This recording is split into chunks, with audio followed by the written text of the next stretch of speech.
Okay, it's a very interesting topic.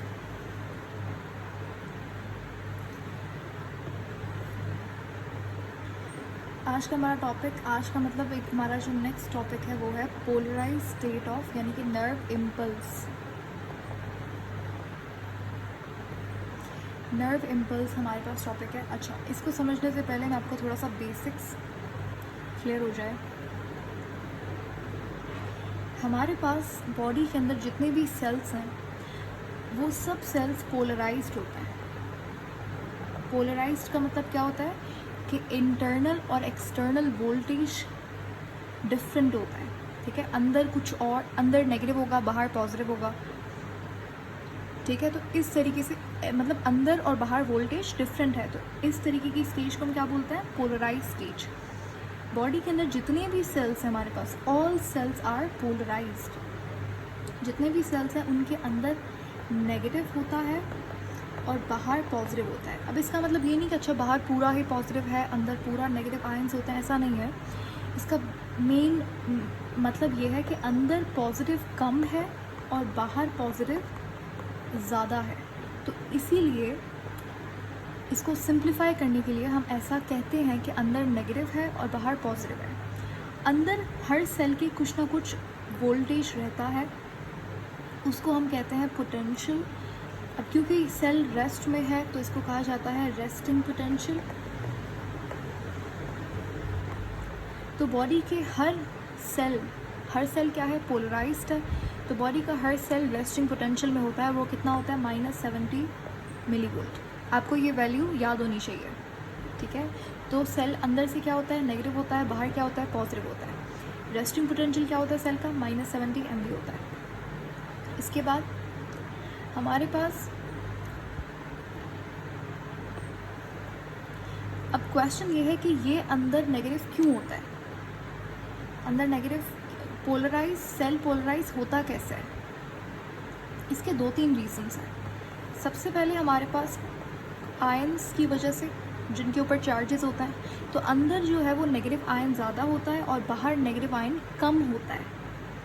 या फिर आप ये बोल सकते हो कि अंदर अंदर नेगेटिव आयंस होते हैं और बाहर पॉजिटिव आयंस होते हैं। सही है। हमारे पास यहाँ पर 2 बहुत इंपॉर्टेंट आयंस हैं, एक है सोडियम पॉजिटिव और दूसरा है पोटेशियम पॉजिटिव।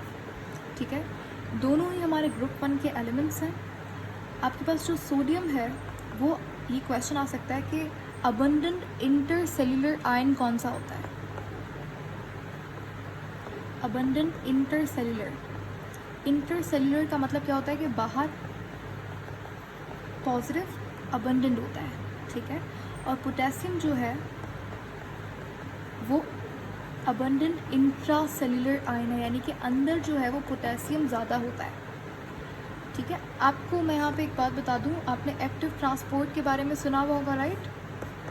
मेम्ब्रेन के ऊपर इस तरीके से सोडियम पोटेशियम पंप्स लगे हुए होते हैं।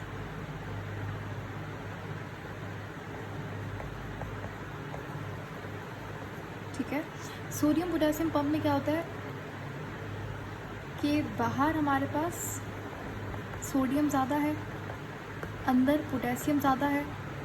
एक्टिव ट्रांसपोर्ट का मतलब क्या होता है? अगेंस्ट द कंसंट्रेशन ग्रेडियंट जाना। ऐसा ही है, अगेंस्ट द कंसंट्रेशन ग्रेडियंट जाना। तो अंदर से सोडियम बाहर की तरफ जाएगा या बाहर से अंदर की तरफ आएगा? बाहर ज़्यादा है, अंदर कम है, और एक्टिव ट्रांसपोर्ट करवानी है थ्रू सोडियम पोटेशियम पंप। तो बताइए सोडियम बाहर से अंदर जाएगा या अंदर से बाहर? एक्टिव ट्रांसपोर्ट में क्या होता है? अगेंस्ट द कंसंट्रेशन ग्रेडियंट चीज़ होती है। तो now it's I think very simple, मैंने आपको ऑलमोस्ट आंसर बता दिया है। सवाल ये है कि सोडियम क्या करेगा? बाहर से अंदर कैसे जाएगा बच्चों? बाहर ज़्यादा है, अंदर कम है। अगर ज़्यादा से कम की तरफ चीज़ आएगी तो वो तो अलोंग द कंसंट्रेशन ग्रेडियंट होगा, राइट? High to low. और ऐसा तो पैसिव ट्रांसपोर्ट के अंदर होता है, लेकिन एक्टिव के अंदर ऑपोजिट होता है। ठीक है, तो अंदर से बाहर की तरफ जाता है। सोडियम जो है वो अंदर से बाहर की तरफ जाता है। अगेंस्ट द कंसंट्रेशन ग्रेडियंट लेके जाना है ना, तो लो टू हाई लेकर जाएंगे, अगेंस्ट द कंसंट्रेशन ग्रेडियंट। यही मेन चीज़ होती है एक्टिव ट्रांसपोर्ट के अंदर, तभी ही एनर्जी रिक्वायर्ड होती है। सवाल क्या है, आपको याद क्या करना है कि जो सोडियम पोटेशियम पंप होता है उसमें 2 सोडियम बाहर जाते हैं और उसके बदले 3 पोटेशियम जो है वो अंदर आता है, ऐसा ही है।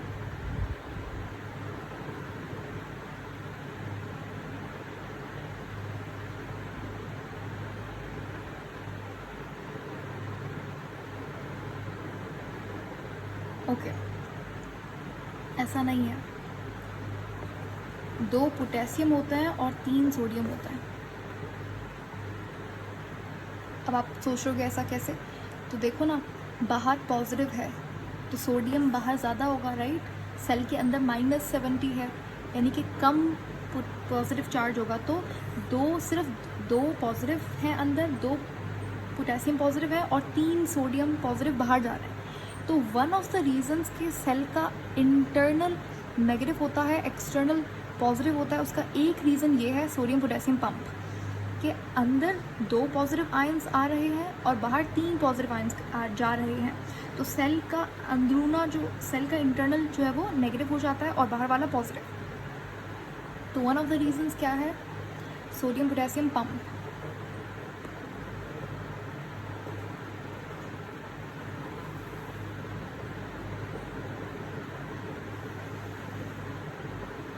Is that clear?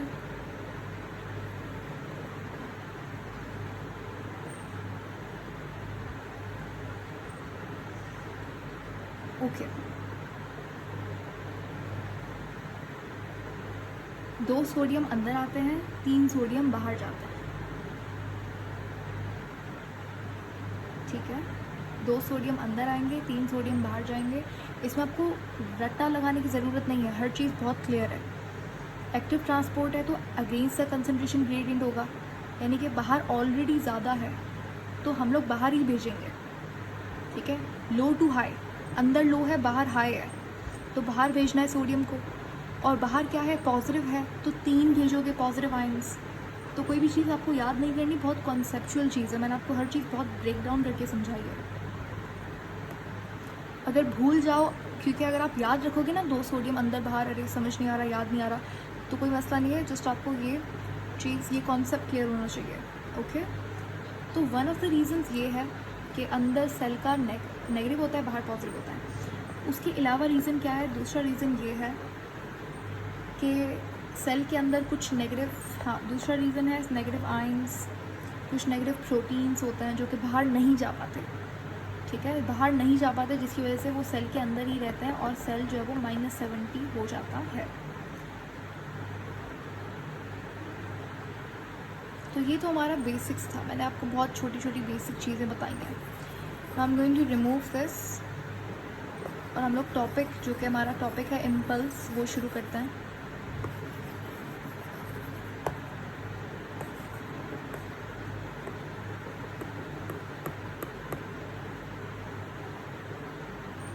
इम्पल्स पढ़ने से पहले आपको मैं 4 तरीके के चैनल्स पढ़ाऊँगी।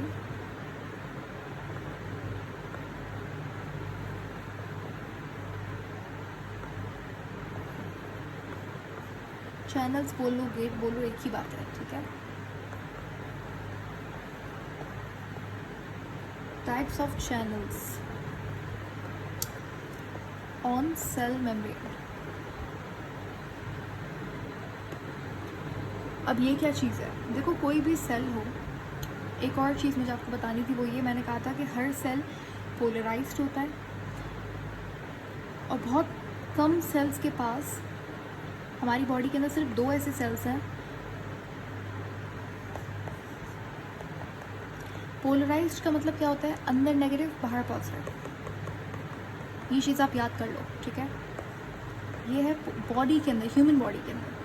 तो पोलराइज का मतलब क्या है, अंदर नेगेटिव बाहर पॉजिटिव, इसको बोलते हैं पोलराइज्ड। बॉडी का हर सेल पोलराइज्ड होता है, लेकिन बॉडी में 2 सेल्स ऐसे हैं जो कि डीपोलराइज हो सकते हैं।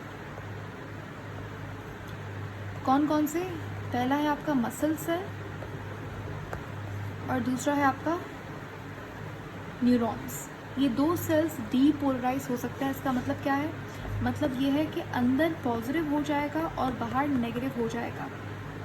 ये दो टर्म्स आपको अच्छे से याद होनी चाहिए। पोलराइज का मतलब क्या होता है, अंदर नेगेटिव बाहर पॉजिटिव, ठीक है, अंदर नेगेटिव बाहर पॉजिटिव। डीपोलराइज का मतलब क्या होता है, अंदर पॉजिटिव बाहर नेगेटिव, दोनों ऑपोजिट चीज़ है। बॉडी का हर सेल पोलराइज होता है, लेकिन सिर्फ 2 सेल्स हैं जो कि डीपोलराइज हो सकते हैं। इसका मतलब ये नहीं कि वो डीपोलराइज होते हैं, वो भी पोलराइज्ड होता है, लेकिन जब उन्हें इम्पल्स, जैसे न्यूरॉन को जब इम्पल्स जनरेट करना होता है तो वो डीपोलराइज होता है, जब मसल को कॉन्ट्रैक्ट करना होता है तो वो डीपोलराइज होता है। सही है, तो ये आपको बहुत बेसिक चीज़ है लेकिन बहुत इंपॉर्टेंट है। ठीक है, क्लियर हो गया, आगे बढ़ते हैं।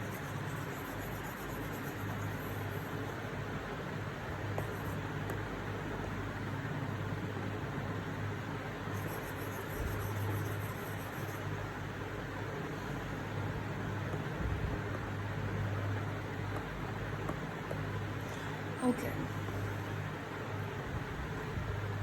चैनल्स की बात कर रही थी मैं, लेकिन वो एक छोटी सी बहुत इम्पोर्टेंट चीज़ थी।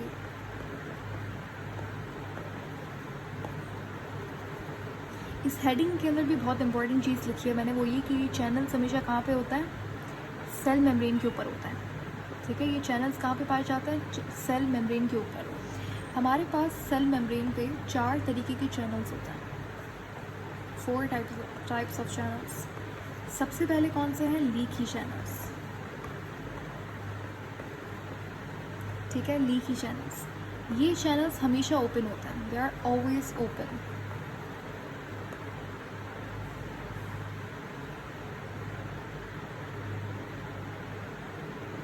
अब ये मेरे पास एक सेल है, इन चैनल्स को आपने सोडियम पोटेशियम पंप से कंपेयर नहीं करना, वो अलग चीज़ थी, ये अलग चीज़ है। ये चैनल्स हैं, वो पंप्स थे, उनका काम एक्टिव ट्रांसपोर्ट करवाना था, इनका काम पोलराइज स्टेट को मेंटेन करना होता है।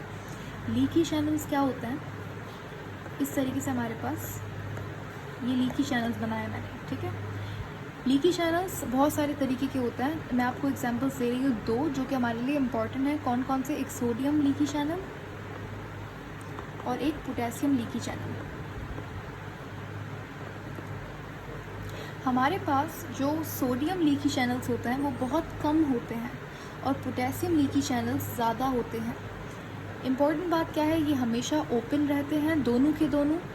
तो सोडियम लीकी चैनल्स कम होते हैं, पोटेशियम लीकी चैनल्स ज़्यादा होते हैं। तो ये वाला जो ऑरेंज कलर है ये मैंने सोडियम के लिए बनाया है, और आप देख सकते हो ये सिर्फ 2 हैं, और 4 आपको वाइट कलर में मैंने पोटेशियम लीकी चैनल्स बनाए हैं। इनका काम क्या होता है, इनका काम होता है पोलराइज स्टेट को मेंटेन करना।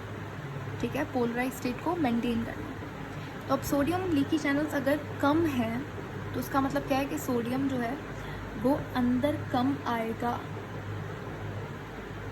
जिसकी वजह से अंदर नेगेटिव मेंटेन रहता है। तो लीकी चैनल्स का इम्पल्स के अंदर इतना कोई बड़ा रोल नहीं होता। ये जस्ट इन्फॉर्मेशन के लिए मैंने आपको बता दिया। अच्छा, लीकी चैनल्स क्या होते हैं, दे आर ऑलवेज, इनके बारे में खास बात क्या है कि they are always open, unlike other channels. बाकी चैनल्स ऐसे नहीं होते।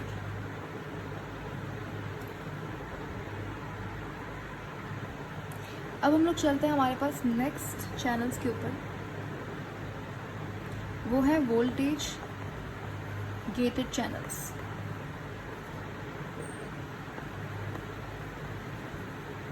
ठीक है, वोल्टेज गेटेड चैनल्स, ये वाले चैनल्स क्लोज्ड होते हैं और ये ओपन कब होंगे, क्या लगता है आपको, ये ओपन कब होंगे? इसका भी एग्जाम्पल बहुत सारे होता है, calcium voltage gated channels, potassium, लेकिन हमारे लिए जो इम्पोर्टेंट है वो कौन सा है, sodium voltage gated channels. Gated channels पूरा नहीं लिखती मैंने, जीसी लिख दिया, यानी कि गेटेड चैनल्स, और potassium voltage gated channels.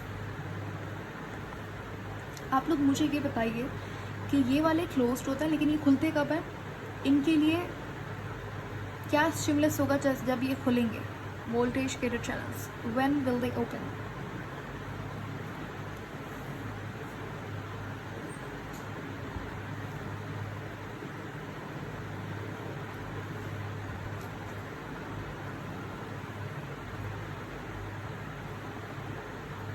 Any idea, कोई गैसेस, या आप देखो ना नाम से, आपको नाम से क्या पता लग रहा है? Voltage gated channels.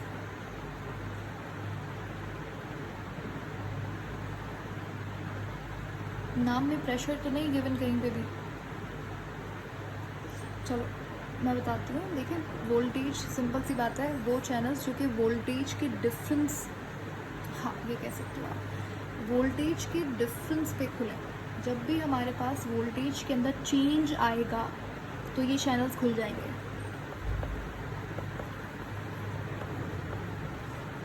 For example ये मेरे पास सेल है जो -70 MV है, ठीक है। अब इसके अंदर मैंने बहुत सारा सोडियम डाल दिया तो अंदर का चार्ज क्या हो गया? पॉजिटिव हो गया। तो मुझे बताओ वोल्टेज चेंज हो गया, तो क्या वोल्टेज गेटेड चैनल्स खुलेंगे? मैंने कुछ नहीं किया, सेल था जो कि पोलराइज था, मैंने उसके अंदर बहुत सारा सोडियम ऐड कर दिया। तो मुझे बताओ क्या वोल्टेज गेटेड चैनल्स खुलेंगे? येस और no, just that. Don't give me the values, वो हम लोग बाद में डिटेल में करेंगे। Exactly, good.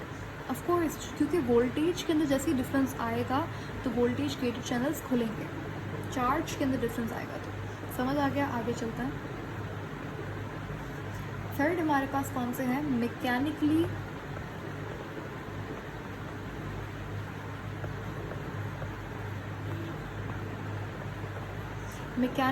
Gated channels. इनके अंदर भी बहुत सारे होते हैं, लेकिन हमारे लिए जो इम्पोर्टेंट है वो है sodium mechanical gated channels. Basically मैं एग्जांपल्स लिख रही हूँ सबके, ठीक है। ओके, ये लोग क्या होते हैं? दे आर क्लोज्ड, लेकिन ये खुलते कब हैं? बताइए, नाम से क्या पता लग रहा है कब खुलते हैं ये?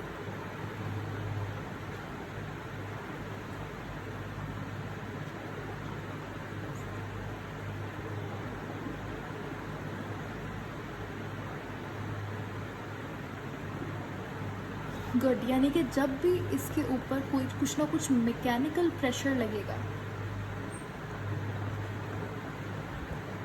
और नहीं निश्चित, आपने लिखा है सोडियम जब अंदर जाएगा, तो ऐसा नहीं है।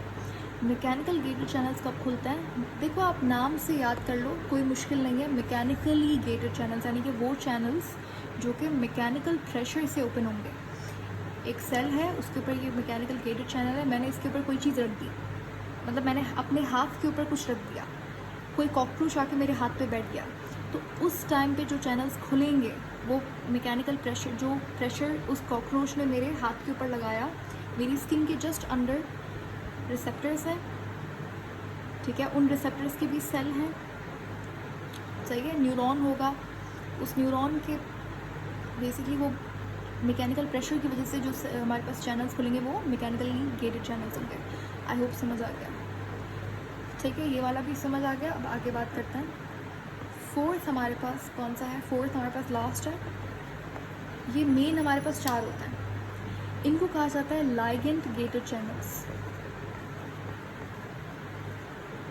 ठीक है। लाइगेंड गेटेड चैनल्स, ये चैनल्स क्लोज्ड होते हैं। और कब खुलते हैं? लाइगेंड का मतलब मैं आपको बता देती हूँ, केमिकल होता है। तो मुझे बताओ लाइगेंड गेटेड चैनल्स कब खुलेंगे?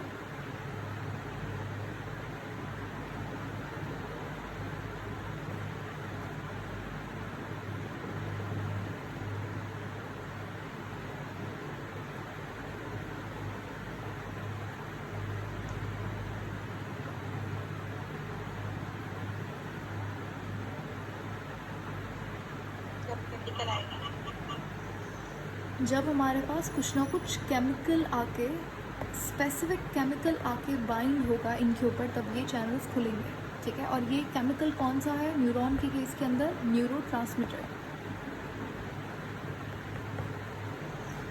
ओके, मैंने आपको सारे चैनल्स बहुत डिटेल में अच्छे से एक्सप्लेन कर दिया। अब बारी है हमारे पास प्रोसेस पढ़ने की। प्रोसेस का मतलब क्या है? नर्व इम्पल्स जनरेशन, कि नर्व इम्पल्स जनरेट कैसे होता है,